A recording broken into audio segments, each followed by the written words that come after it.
Assalamualaikum warahmatullahi wabarakatuh. Kembali lagi di channel Nasihat Kehidupan Misteri.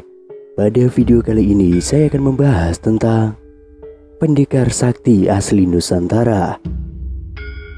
Seperti menghilang tanpa bekas, tidak pernah jasad atau makamnya ditemukan sampai hari ini. Konon sebagian kecil masyarakat Indonesia masih mempercayai akhir hidup dari pendekar sakti Nusantara ini berhasil mencapai moksa, sebuah tujuan akhir kehidupan yang sempurna, mengalami kelepasan dari ikatan duniawi dan menyatu dengan Tuhan tanpa pernah mengalami siklus reinkarnasi. Riwayat hidup Pati Gajah Mada sebagai tokoh paling terkenal dalam kerajaan Majapahit Hindu dahulu kala. Jejak kematiannya masih menjadi teka-teki misteri yang belum berhasil terungkapkan sampai sekarang ini. Dalam penjelasan Kidung Sunda Pupu 3, Pati Gajah Mada disalahkan atas kematian Prabu Hayam Wuruk yang meratapi nasib Putri Sunda akibat konflik perang Bubat antara pasukan kerajaan Sunda dengan pasukan kerajaan Majapahit yang dipimpin olehnya. Gajah Mada saat itu gagal menempuh langkah diplomasi untuk membujuk hati Prabu Maharaja Linggabuana agar putrinya Dyah Pitaloka bersedia dinikahi oleh Hayam Wuruk. Gajah Mada melakukan agresi militer tanpa persetujuan Hayam Wuruk untuk menaklukkan kerajaan Sunda. Dia pun memaksa sang raja untuk memberikan putrinya sebagai simbol pengakuan kerajaan Majapahit. Namun sang raja menolak keras permintaan dari Gajah Mada hingga kedua kerajaan ini berperang hebat dan dimenangkan oleh Majapahit. Mengetahui ayah dan pasukannya tewas dalam pertempuran, Dyah Pitaloka pun memilih untuk bunuh diri. Setelah jasad Hayam Wuruk diperabukan dan upacara perabukan selesai, kedua paman Hayam Wuruk, Raja Kahuripan dan Raja Daha sepakat untuk menangkap Gajah Mada dan menghukum mati dirinya.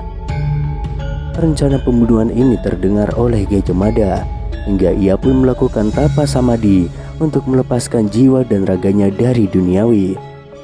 Setelah itu dia menghilang menuju Niskala atau mencapai moksa, dan ketika pasukan kerajaan Majapahit datang, tidak berhasil menemukan keberadaannya.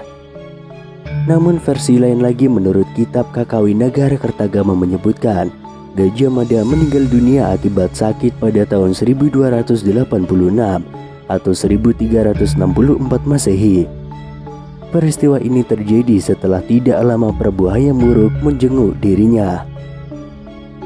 Selanjutnya Semar atau Sabdopalo Noyoginggo, tokoh terkenal Nusantara yang dikenal sebagai Kiai Lurah Semar Badranaya dan mendapat julukan Sabdopalo Noyoginggo, salah satu tokoh Punokawan dalam pewayangan Jawa dan Sunda. Diyakini juga raganya menghilang secara moksa. Ia merasa kecewa berat karena Prabu Brawijaya V memutuskan untuk menjadi seorang mualaf karena memeluk agama Islam. Sabdopalon sering diceritakan dan dikisahkan dalam kisah-kisah Jawa klasik, dan pastinya kita sudah tahu siapa itu Sabdopalon.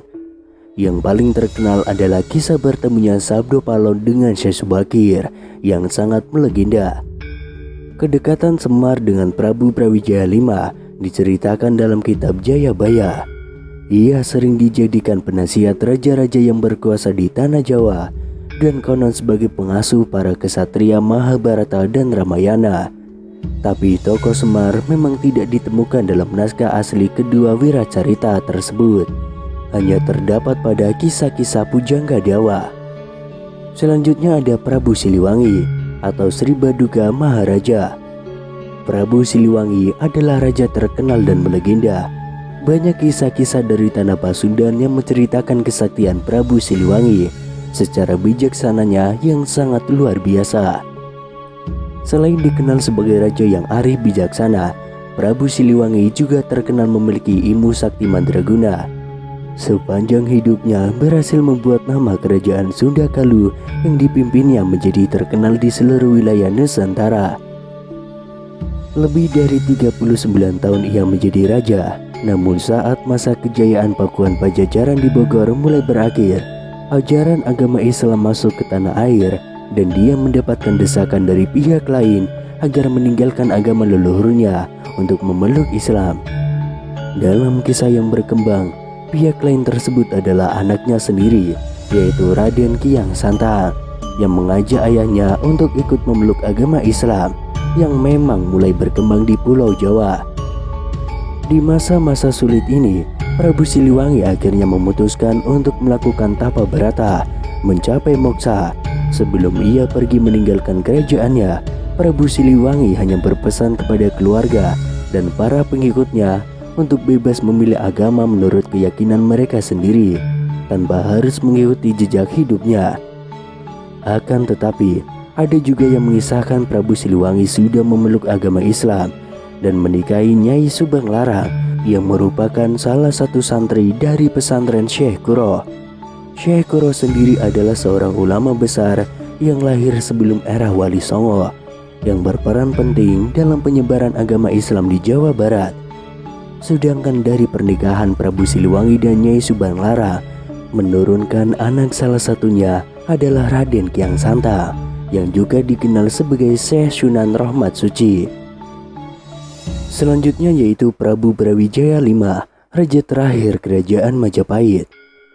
Nasib tragis yang dialami Prabu Brawijaya V tidak jauh berbeda dengan Prabu Siliwangi. Setelah runtuhnya kerajaan Majapahit akibat konflik internal keluarga, serta tumbuhnya kerajaan-kerajaan Islam di tanah air Nusantara, saat itu Majapahit kalah berperang dengan kerajaan Kediri. Dan sebelum istana kerajaan dihancurkan, Prabu Brawijaya V sempat melarikan diri dan memutuskan untuk mengakhiri hidupnya dengan cara bertapa moksa. Namun versi lain mengisahkan bahwa Prabu Brawijaya V adalah pemeluk agama Buddha. Di akhir hidupnya sebagai raja, Prabu Brawijaya meminta tolong kepada Sunan Kalijaga yang merupakan cucunya sendiri agar mau mengislamkannya. Setelah menjadi mualaf, ia pun melanjutkan tapa berata tingkat akhir, mengasingkan dirinya di dalam goa Gunung Lawu, dan digabarkan ia berhasil mencapai moksa karena jasad dan kuburnya tidak pernah ditemukan. Yang selanjutnya adalah Prabu Jayabaya. Kisah Prabu Jayabaya adalah seorang raja Kediri yang memerintah di tahun 1135 sampai 1157 sebagai salah satu pewaris tahta Prabu Erlangga. Jayabaya sering terlibat perseteruan dengan saudaranya sendiri, yaitu Jayasabha. Hingga kedua raja ini berperang dengan membawa masing-masing pasukan kerajaan mereka. Namun dalam pertempuran hebat itu, Jayasabha mengalami kekalahan. Ia pun tewas terbunuh di tangan Prabu Jayabaya.